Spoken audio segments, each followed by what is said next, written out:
Morning people, this one is personal. I just have to say this for my own mental health and for my own internal sense of justice. I don't know for sure if saying this is good for the cause because it's too personal to me for me to be objective. But I personally think it needs to be said. Remember last year when Eddie Dempsey, the RMT boss, he threatened to sue me because of my commentary on what he said during the Brexit campaigns. Whatever you think about people that turn out for Tommy Robinson demos or any other march like that, the one thing that unites them people beyond whatever other bigotry that's going on is their hatred of the liberal left. And they are right to hate them. They are correct. Because they are the people who have seen their industries taken away, who have captured their Labour Party and are now talking to them like they're the scum of the earth.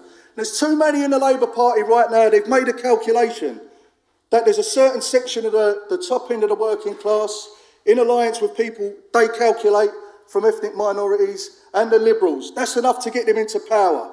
And they believe that that alliance is all they need, that they can disregard all of the working class people in this country. And so I made a video last year about his threat to sue me, but I had to be very careful with my words because he could sue me at any time. And so I was very conciliatory and non-judgmental when I spoke about it, saying things like, the most generous interpretation of these events is that he genuinely doesn't realize he's done anything wrong, because we all have blind spots. But it's now been over a year, which is the deadline for if you want to sue somebody for libel in the UK, so I'm going to speak a bit more freely now. But of course, I don't want to get sued again, so the rest of this video is just theory. For example, can you imagine if, during the Brexit campaign years, during which hate crimes were rising exponentially, UKIP was marching in the streets, one MP had already been killed by a far-right white nationalist. You, as the leader of a supposedly left-wing movement, took to the stage to find common cause with Tommy Robinson supporters, specifically to fuel the far-right narrative that left-wing parties care more about helping ethnic minorities than working-class people, thus pitting the two against each other, even though statistically there's a hell of a lot of overlap between those two groups. And then, can you imagine if when a black person then calls you out for effectively siding with Tommy Robinson, instead of saying,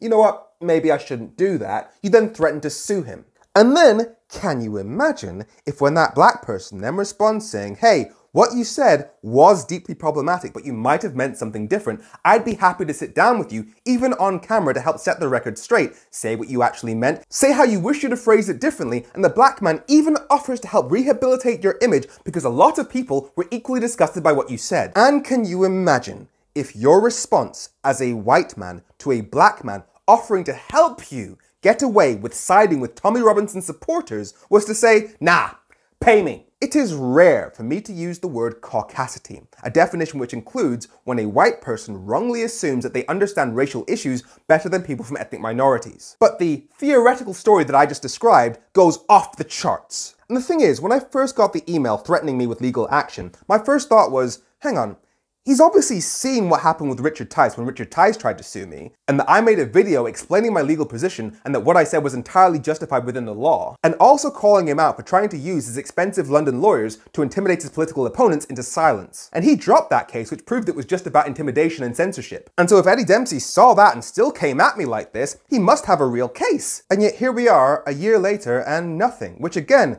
just about intimidation and censorship. Now at the time, I spoke to people in Labour to try and understand who Eddie Dempsey was and why he was doing this. And they told me there's a section of the left that believes in helping the working class, but that their vision of what the working class is doesn't really include people who look like me. Now I'm not saying that that applies to Eddie Dempsey, but that theory does fit quite well with the sort of person who would threaten to sue a black person for complaining that you sided with Tommy Robinson supporters. Because let me level with you. I do what I do because my EU background meant that I knew what Brexit would unleash in the UK in terms of poverty, ill health, and hatred. And because of my academic and professional background, I knew that I had the technical expertise to counter those narratives, so morally, I had to do this. I'm not doing this for money. I have a law degree and professional experience working inside the EU institutions in Brussels and Vienna. Yet here I am, filming inside my bedroom. The reason I entered therapy last year is precisely because I didn't give a shit about my own life. So the people who threaten to sue me, it's not for money because I don't have any. It's not for the truth, otherwise they'd keep going. They just want to stop me doing what I believe is right because they're bullies with lawyers.